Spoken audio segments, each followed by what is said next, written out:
Dave, ang paranormal investigator na si Ed Calwat. Pero habang papalapit siya sa bakuran ni Aling Julie, tila pinarugit na ang aming team.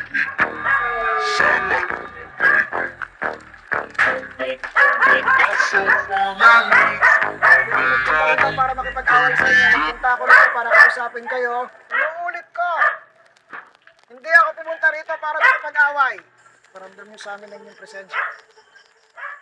Kung marami kayo, pailawin niyo yung lahat ng ilaw. Sige, kung marami kayo.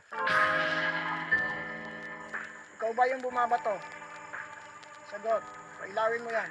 Ikaw ba yung bumabato? Yan siya. Actually, nagalit sila dahil merong nagalaw doon sa kanilang tirahan. Mayroong nagsunog doon sa likuran kung saan nanggagaling yung mga bato. Probably meron